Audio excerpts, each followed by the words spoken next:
I created a community for ticket resellers. Hi, I'm AP The Plug, a successful ticket reseller. I've helped several people start their own online ticket business. Now I'm offering you access to our exclusive membership program, complete with resources, tools, and coaching to help you succeed. With our program, you can earn extra income, enjoy a flexible schedule, and follow proven strategies to succeed. Don't wait.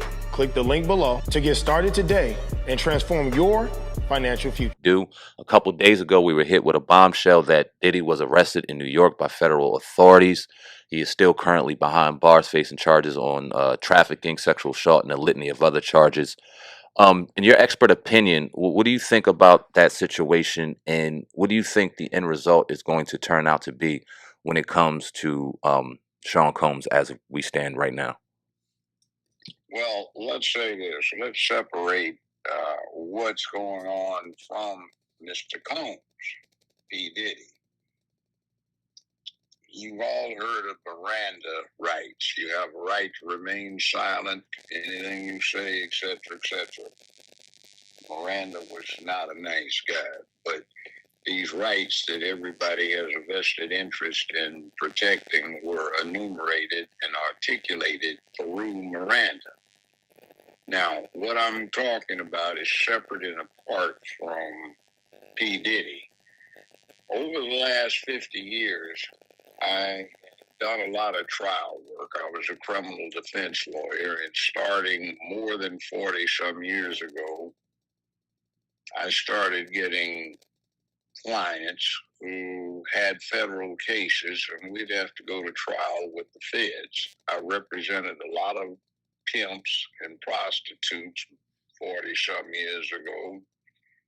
And there's West Memphis, Arkansas, really close to Memphis, Tennessee, right across the bridge. And down here in Mississippi, there's what's been glamorized as P Valley in the series. And I would have pimps transporting dancers and prostitutes across these state lines. So we'd get not RICO, but Mann Act charges against them. The Mann Act was designed to catch Jack Johnson, a black heavyweight champion of the world before World War I that could not be defeated by any great white hope. Jack Johnson had a white wife, and she had some friend girls that would travel around with her, and particularly in the South, a lot of white people found that very offensive.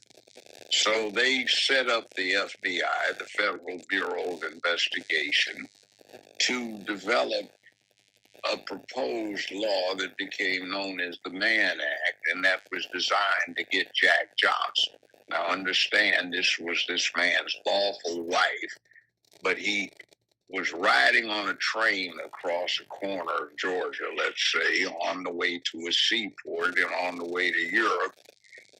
And because they weren't armed at the time, the FBI was accompanied by local law enforcement officers. And in Georgia, let's just say that 100 some years ago, they did not recognize interracial marriage. So Jack Johnson was arrested for transporting a woman, his wife, across interstate lines for illicit purposes. So there is no money necessity involved in this, but it is known as the Mann Act. I'm looking at the 14-page indictment right now, and it doesn't say Mann Act anywhere in there, where usually it would. It mentions the federal code section. I'm looking at the rest of the 14 pages, and I find it absolutely extraordinary because there are only 3 counts to this indictment. And ordinarily, in my experience, an indictment like this would read, between the dates of 2009 up until the return of the indictment, the defendant did unlawfully transport females across state lines for illicit purposes, and they leave it at that. you would be guessing what they were talking about. You'd have to file motions to get a more particular statement, and the feds would fight like hell to keep you from finding out the details so they could try you by ambush. For these 3 counts in the indictment, they went over and over a lot of things. Like, for example, each particular phase of this thing, they keep repeating all of the defendant's aliases.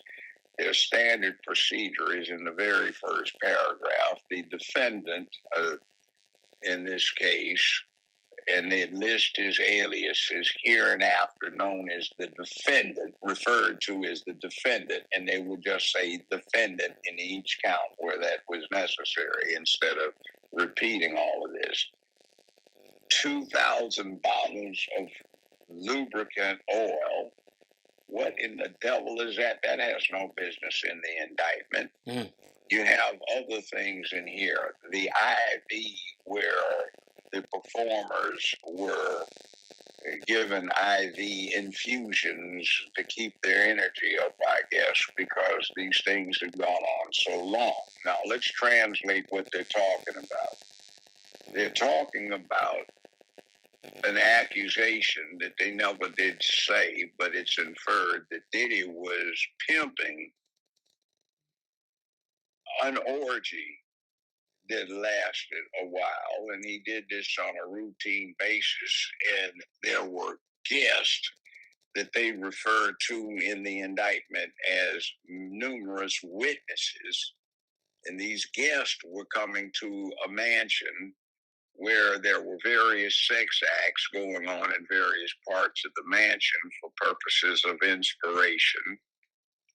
And the guests could join in or be inspired by what they were seeing. They even mentioned in here, which was just a scandalous superfluous in this indictment, that Diddy was masturbating during the course of some of these proceedings, which would that's surplus language. That's just trying to inflame. They referred to this thing where we saw on video him running out of the hotel room with a towel without giving any of the background behind it and assaulting this woman.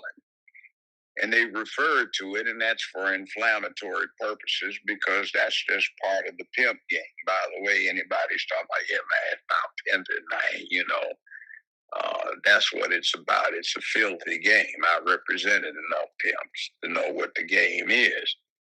It's been a long time ago, but it's been the same since time immemorial. They do call prostitution the world's second oldest profession, and whatever the first oldest one was, whoever was doing whatever that was to earn the money to pay for the services of the second oldest profession. So it's been going on for a long time. It's nothing new. And what I'm picking up on is that Diddy is being alleged to have conducted these sex shows, and he invited guests who had the use of his mansions to be involved in an orgy as they saw fit. He also is alleged to have recorded this, and that's where we get to what we're looking at. Somebody important is being or was recorded on these devices, and somebody is being protected. Now, I noticed that Diddy, through his lawyer, has been in continuous contact with the feds for quite a few months. Back in March, he surrendered his passport. He returned to New York, where he did not live, and secured a residence so he could participate in the defense of the case, which is all that's required. He was supposed to have been apprised of when the indictment would be unsealed, and he would be required to report with his lawyer and surrender himself after making bond arrangements. And there was supposed to have been a discussion on how much the feds were going to recommend the bond be set at. They ambushed him and arrested him in a shopping center. with some of his kinfolk, and now they want him kept incognito. Not incognito, incommunicado, so he cannot talk to anyone. That's what the feds have been doing, and most recently involving these mortgage fraud situations, so that parties who could blow the whistle on other parties were not able to communicate with anyone, even their lawyers, but say once a week, so they could not tell what they knew. And that's what we have here.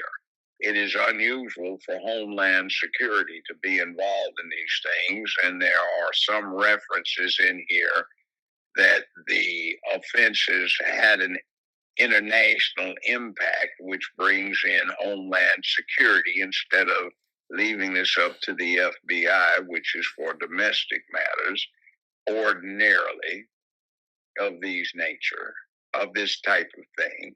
And remember, the FBI was set up to go get Jack Johnson so they could set up and prosecute under what became the Mann Act.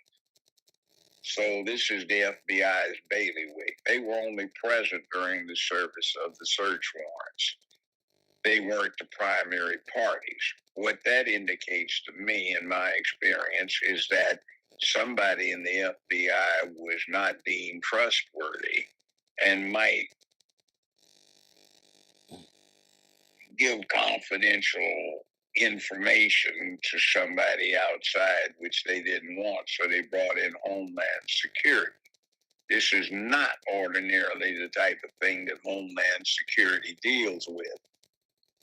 So you'll notice, too, that 2 of his mansions were searched. One was in California, fine. One was in Florida. The peculiar thing about the one in Florida is that on the same lot, Diddy had a second mansion, which was not searched. And what they seem to have gotten is a lot of recordings that they confiscated. Now, you might say that's evidence in the case, but the point of the exercise is that even though quite a few people are mentioned indirectly, only one person got indicted. In the federal practice is usually when you have months to investigate something, they indict everybody and they mention everybody, even if they are listed as an unindicted co-actor. They did not do that in this case, which is indicative of them trying to hide somebody's identity and protect some people. The other point is from what you can determine, most of this happened in Florida or California. Why no indictments returned there? And why did they pick New York? What they seem to have done is, considering the totality of the circumstances and the U.S. attorney involved, is they picked New York because it was particularly hostile to Donald Trump and particularly favorable to protecting anybody who is against Trump. So we're kind of put on clue as to who the rest of these unmentioned witnesses, meaning attendees at these events, happen to be.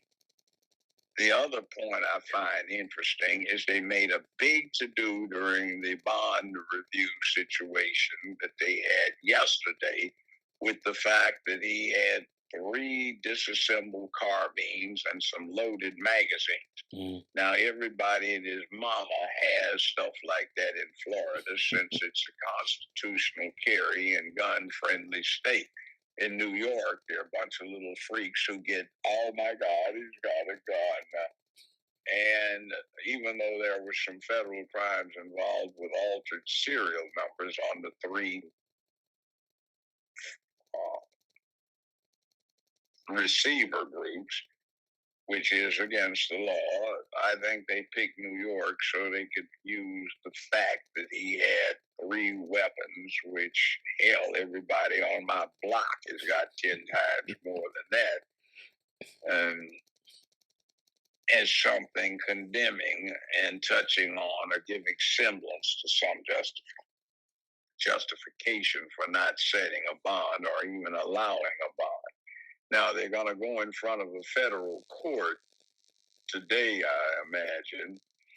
And if not, they'll probably go trot down to D.C., which is not that far from New York, and seek one of the appellate judges on the Second Circuit Court of Appeals to set a bond. They can pick anyone they want.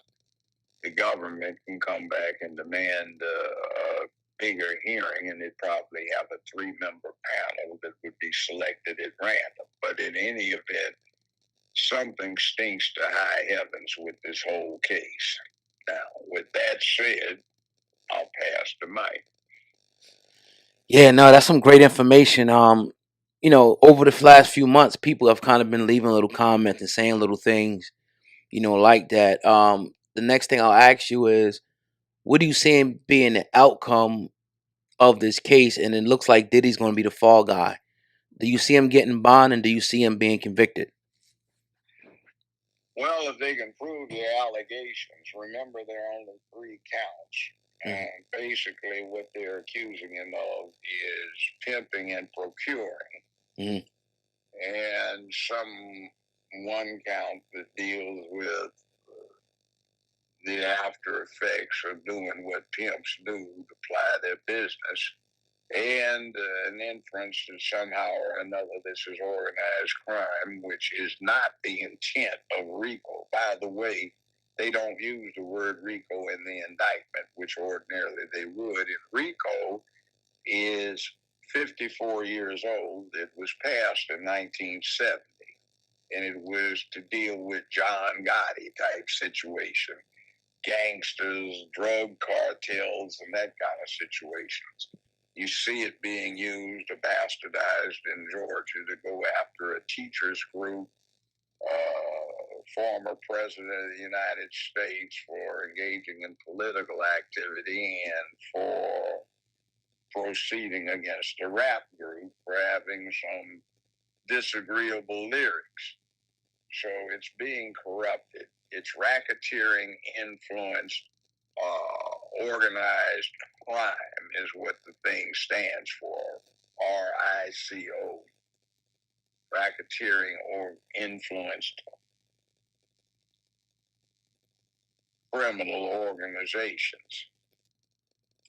And they are pushing it for political purposes. And the last time they did this was about 10, 11 years ago, when they had a series of prosecutions that were initiated on state levels for mortgage fraud, mortgage foreclosure fraud. You got some people who had something that would have contributed evidence-wise in sustaining these allegations of foreclosure fraud. They got locked up and charged peripherally for remotely associated things. And interestingly, what the feds did is they used Homeland Security to get them locked incommunicado so they couldn't communicate with anybody. And particularly, the governor in Maryland got implicated in one of these scams, and his niece, who was a federal prosecutor, busted somebody that could have blown the whistle on him. And that person got held incommunicado. Then there was, of course, the thing with the presidential candidate, Kamala Harris, out on the West Coast with George Soros, who was also hooked up with the Maryland thing, and One West Bank, along with Mnuchin, who was the CEO for that bank, and became part of the Obama administration for a year, the Trump administration for that matter. But people were locked up and held incommunicado, so they could not do anything about that. But there were 5,200 counts of indictments returned against One West Bank. And Mnuchin, that Kamala Harris, when she got elected as Attorney General for California, consolidated dismissed, and then a few weeks later, Soros sold One West Bank for, I think it was $3.42 billion, made a tidy profit off of it. So this is part of a process that got put in place 40 years ago by Eastland from Mississippi, Biden, and Byrd, who had formerly been Grand Dragon for the Klan in the U.S., and they were in the U.S. Senate together, and they added these provisions to U.S. criminal law codes that allowed this kind of persecution for political purposes. So it's nothing new. It's been around for 40-some years. I've defended people who've been caught up in it. That's been a while ago, but it is a bad thing. So this is the same thing that went after R. Kelly about in a couple of his series of cases. His circumstances are somewhat different because that involved underage children. But as I'm reading this indictment, and as I'm talking to you, I'm going back over it again. I don't see any references to underage children in this indictment. Right. So, any questions or comments so far? Yes, sir. And we highlighted some of those exact points yesterday as well, as far as there's no underage. It didn't seem like in the indictment there were any underage involvement, which would obviously be deemed as guilty, and that would be crazy and things like that. What I want to ask you is, it seems as though federal authorities are using the tactic of crushing his character and making him guilty in the public before being guilty in the court of law. Is that a tactic that the feds typically use, and how beneficial is that? And do you think that's going on right now? You can thank the current president of the United States for that. I just alluded to it. Eastland and Byrd came up 40 years ago with changes in the federal criminal laws that allowed that to happen. It's called these days lawfare. That's what they're talking about. Now, Diddy is presumed innocent until proven guilty beyond a reasonable doubt. They have to put the trial on and they have to convict him. But what I'm looking at is an extra effort to totally discredit him. So if he is later in a position of being a whistleblower, his credibility will be completely destroyed, and public opinion can be steered in a direction where basically anything he says can be ignored or discredited. I think that's why it's looking like it does. As I look at it and read the indictments, it's nothing that I haven't run into before, representing a lot of pimps, prostitutes, and dancers. And it's just pimping and procuring.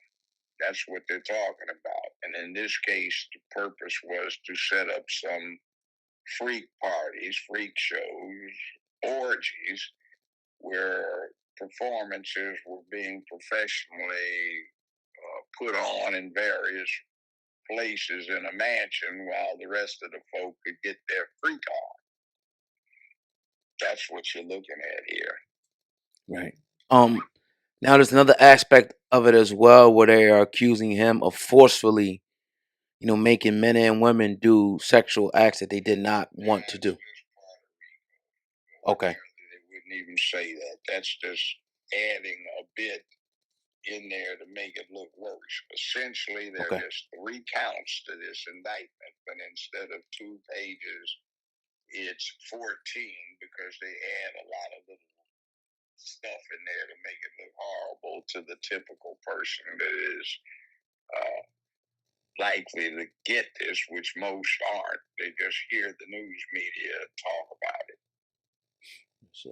Now, it's been a lot of discussion going on, and we can argue to our face turn blue whether or not Diddy is a good man or not. But we're talking about whether or not he has broken the law to the point where he needs to be put behind bars for a number of years, and that's where we're at right now. In your opinion, that's not the important part. Right. That's well set up, the due process of law in the Bill of Rights and also in the 14th Amendment. He's got the right to due process, whether it's on a state level, which this is, federal level, which comes in under the Bill of Rights. What we're talking is, why is the U.S. government taking it upon itself to do what it's doing, where it becomes very obvious if you read between the lines, they're trying to protect somebody instead of prosecute them as co-actors in this mess, and why they're trying to do what they're doing to silence somebody who might expose who those protected people are. Keep the Epstein thing in mind. We know who was on the list of visitors to the island and who flew on the airplanes, because those things have been published. But this time, this close to this crucial November election, it strikes me that somebody does not want that to happen again. I don't want to put words in your mouth, but we kind of alluding to maybe former presidents or political people. No, Trump has nothing to do with this one. I was talking This also is about Trump. Obama, maybe. No, Okay. this is Mrs. Imhoff is married to a big-time Hollywood lawyer. Prior to 2014, when she married him, a big-time Jewish Hollywood lawyer who has a lot of clients in the communications industry, they were all on Kamala Harris's behind about her little goings on. It stopped suddenly in 2014 when she married somebody who had a Hollywood inside. And you have to understand, who is this that's likely to be going to these parties, and who is it involved that it is an entertainer? Is there some kind of implication that would influence that person's campaign? And we already know what kind of freak she has already been. We look at Willie and Montel, and when she was in Howard, and some other things going on out there in California that are a bit wild. So this, remember, has been going on allegedly since 2009.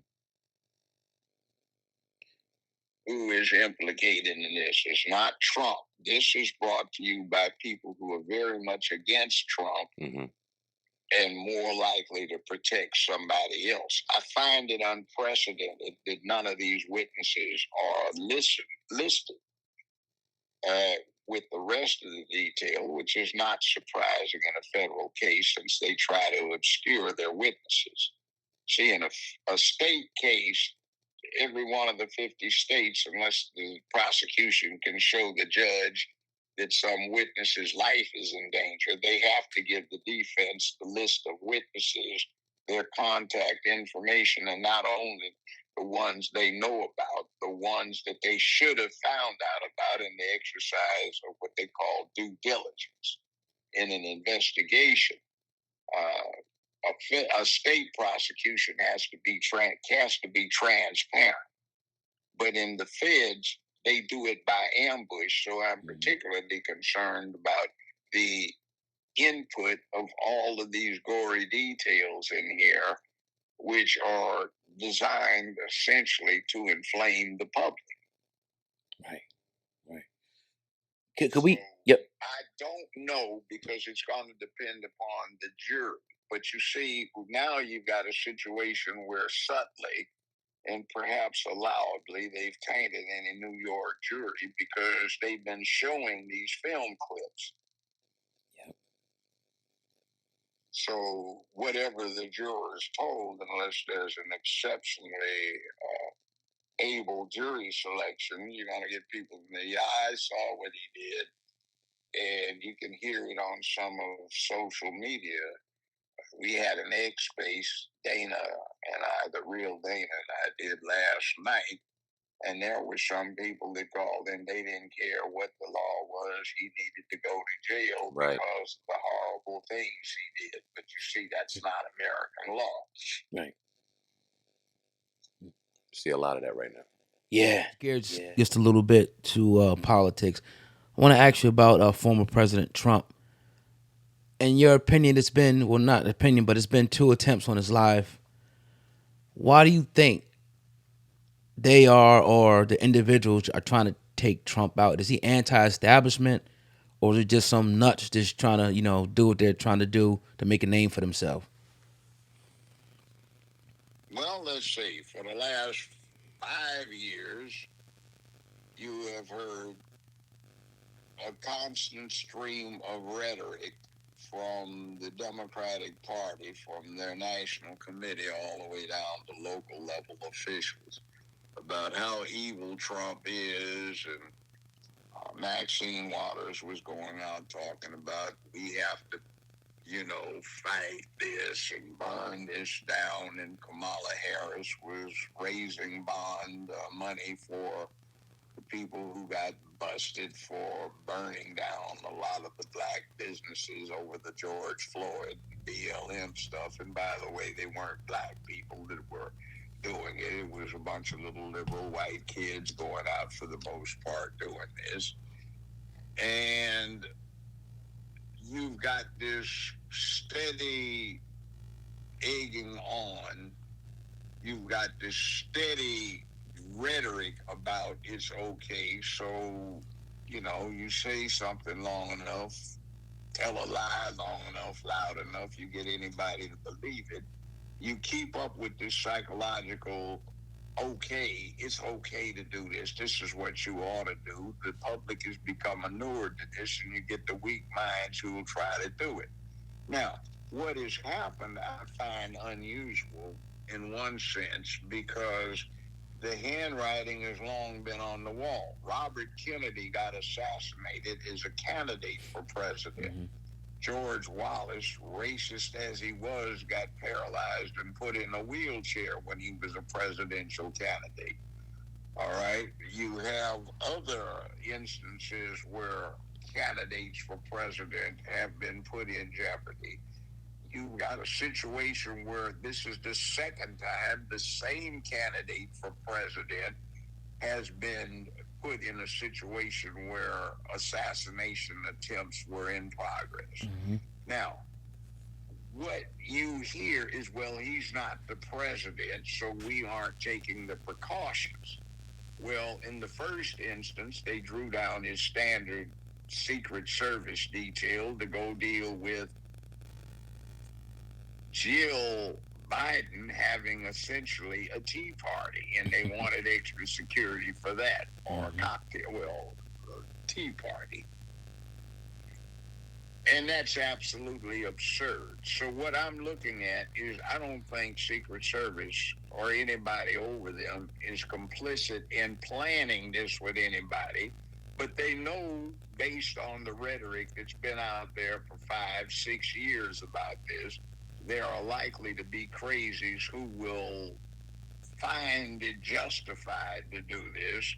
And what's going on is they're ignoring it and hoping that what is almost the inevitable will occur. And they can say, oh, it's a tragedy. We were remiss. We should have done something about it. Now, one thing that I am very disturbed about is both of these would-be assassins were featured in BlackRock commercials. Yep. How come? What is the connection? Is it sheer statistical coincidence, or is there something else? It's beginning to look a little weird. But if you want to get a clear explanation, go back 90 years. Go to Deutschland, Germany, and you see what the Nazi Party did. You find that Adolf, and in this case Goebbels, Joseph Goebbels, Nazi minister of propaganda, were talking about the danger of misinformation. So they set up effectively an anti-misinformation bureau. Waltz has been talking about free speech should be restricted because of the danger of misinformation. That's not how our system works, but that's what he's saying. And Kamala Harris is pontificating about she's going to set up a bureau of misinformation, the exact same thing the Nazis did 90 years ago in 1934. Also, we have Strength Through Joy, a specific program that Kamala is proposing. And we look back 90 years to Germany in 1934, and lo and behold, the specific program the Nazis set up, Strength Through Joy, with exactly the same structure and purpose. We look at the Second Amendment stuff where she lied during the debate where she said she's the gun owner and she's not going to do this.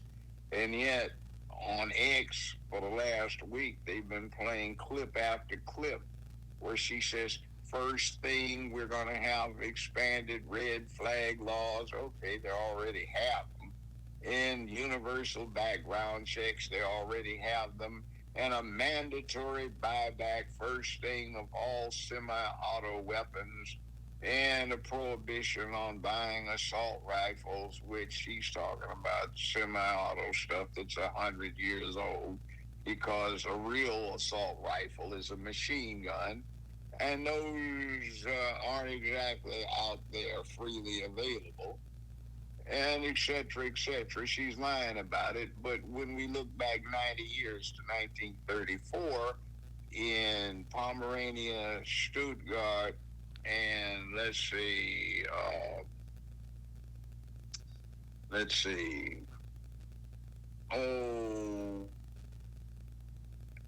two other of the German principalities, some crazies went off and shot up some of the open markets. So they had Bavaria. Let's see, they had some draconian gun control laws put in place to disarm the German public, except Nazi party members. And a series of things that you can see duplicated almost word for word in the conceptualization of how they were presented to the German public that you're seeing right now. So it looks kind of a little scary, like why are we having this Nazism come back, not on behalf of Trump, but on the other side, and they're engaged in what, when I was studying it, I think it would have been Propaganda 172B at UCLA. We had those courses back then. That would be what we now call flipping the script. The clues accuse the other side of what you're doing. So what is this? Why do we have mainstream media instead of saying there is a contention on one side, such and such? It says one side lying, as they have always done, falsely says such and such. That's not news. That's editorialization. So things are beginning to click in place, and what do we have? I would put it to you that why politics looks so crazy right now is because it's not really politics. Now, I'm not getting on gay folk. I guess they can get their freak on in their bedroom all they want to. That's legal. But what I am talking about is this LGBTQIA thing is being used to set up a cult, a philosophical cult that is being pushed as the official faith or religion of the United States these days, and they're trying to spread it around the world. To understand it in context, it's like Buddhism. Buddhism has no God. You can have one, but you don't have to be a Buddhist.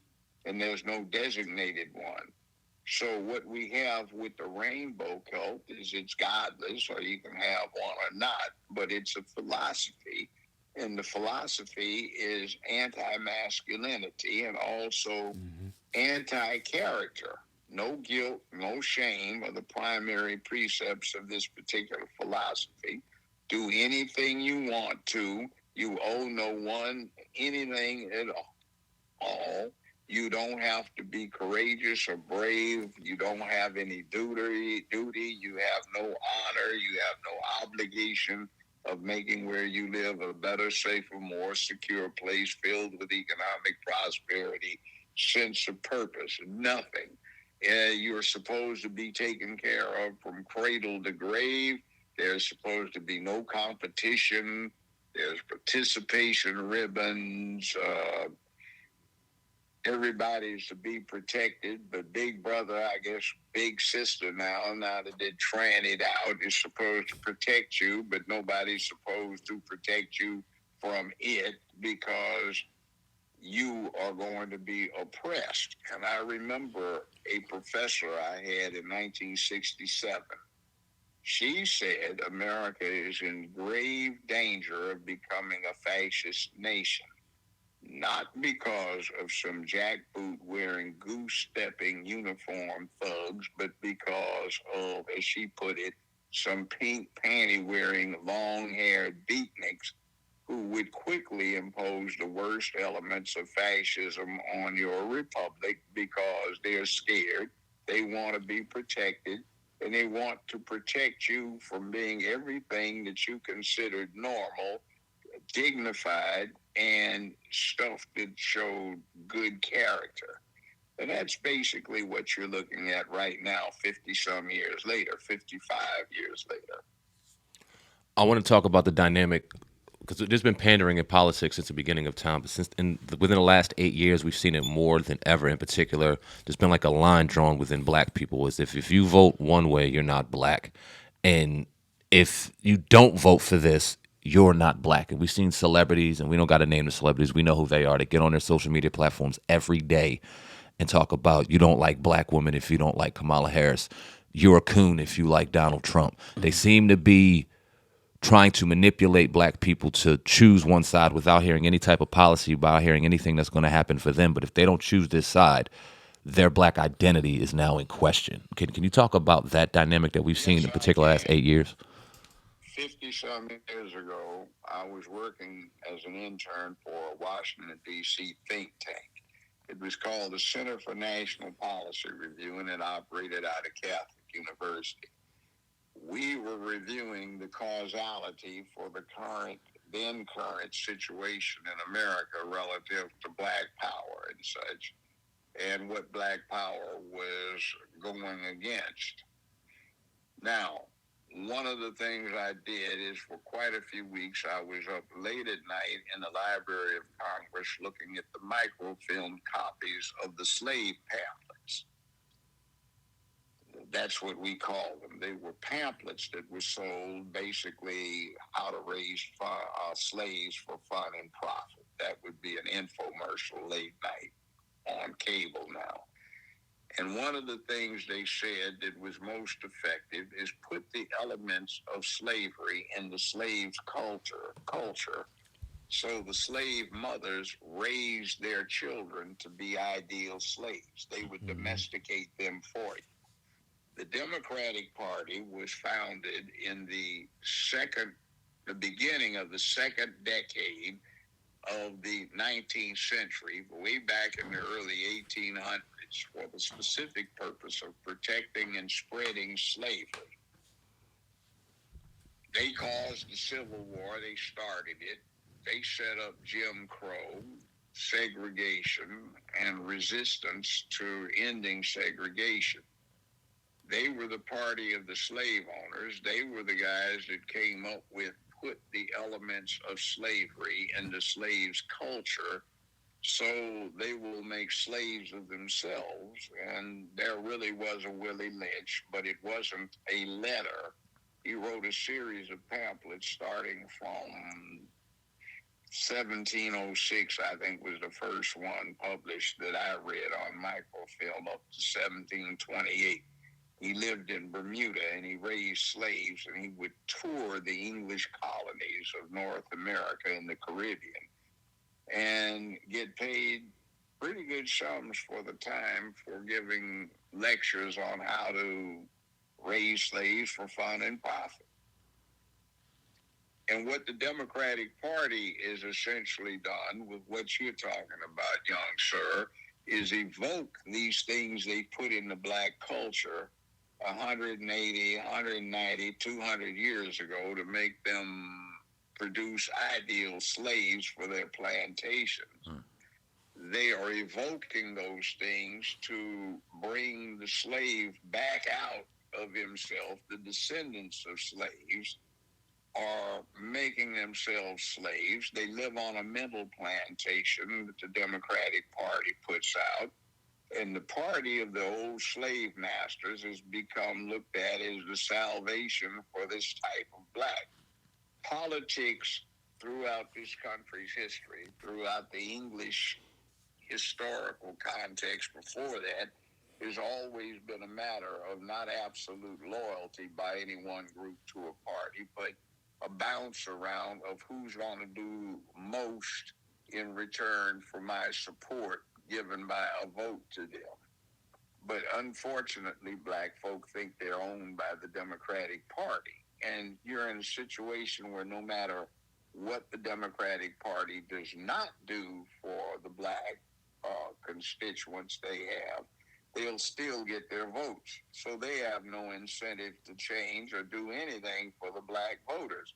They are guaranteed the black vote.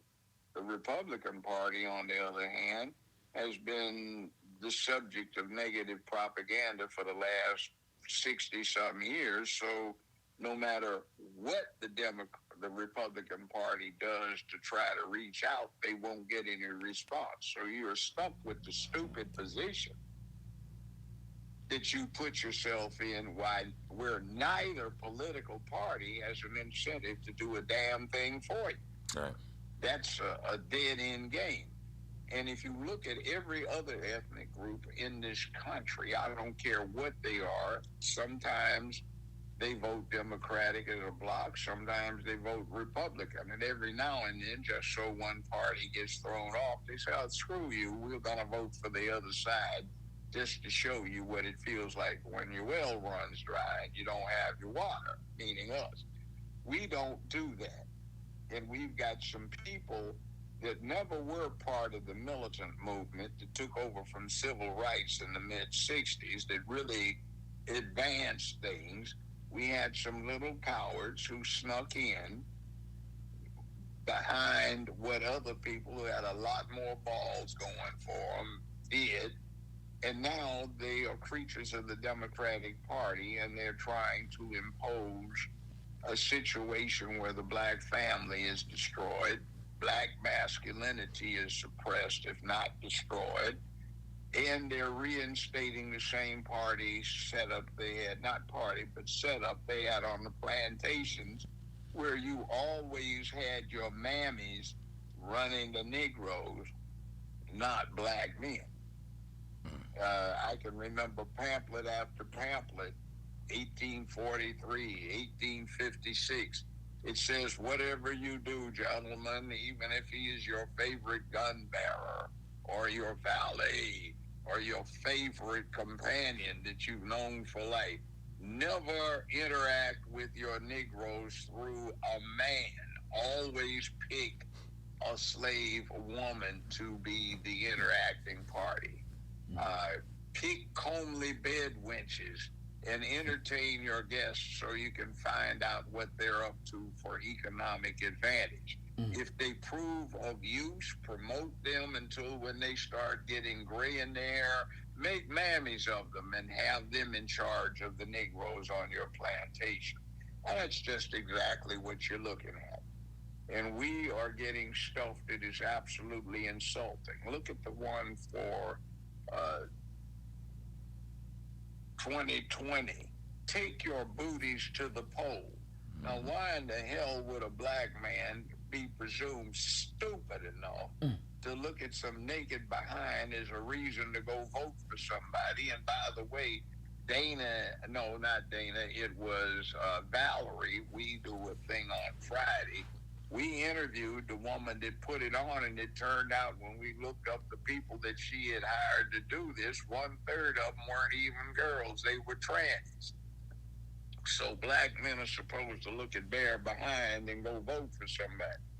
And if you noticed how you see all the time some kind of swishy flaming guys out there, they're doing line dances out in front of something like that's supposed to be an incentive to go vote, not how much you're making on your job, not what your taxes are, not what your medical benefits are, not what a whole lot of things are, not what the military posture of the country is. And a lot of our folk are in the military. We don't look at that. We're supposed to watch a bunch of fools be monkeys on a little silver chain and dancing and singing. And Kamala's always dancing. And then look, did you see that mess a few weeks ago where that fool was talking about everybody knows we're entitled to 20 acres and a mule? You damn fool, everybody black for the last 150 years. Everybody else in this country knows it's 40 damn acres. Mm-hmm. That's more BS. Like, I cooked my greens, I cleaned my greens in the bathtub. In the dorms where everybody's been washing their nasty ass up in the, you're gonna fix your greens up in a bathtub in a dorm. Your mama would beat the crap out of you. Mm-hmm. Excuse me, I was in the dorm smoking and I inhaled. And I was listening to Tupac. When that heifer was in the dorms, Tupac was 10 years old. When he released his first single, he was 21 and she was a prosecutor in the Alameda County District Attorney's Office. Lying heifer, are you smoking dope when you prosecuting for dope? Or are you in the dorms when you're supposed to be out of law school? Do we believe this crap? And I talked to her daddy. I sat next to, my ex-wife sat next to her dad for 2.5 hours at a banquet that the Governor General of Jamaica had invited us to. And we talked to him. He said he had no black ancestors. He had some dark-skinned Hindus for grandmothers, and he had some white ancestors that owned a lot of slaves. Brownstown in Jamaica, they named it after this slave owner who had 4,000 some odd slaves. So Kamala's got slave owners in her background, not through any slaves, but from the white side. So how the hell does she become black? And even if she is, guess what?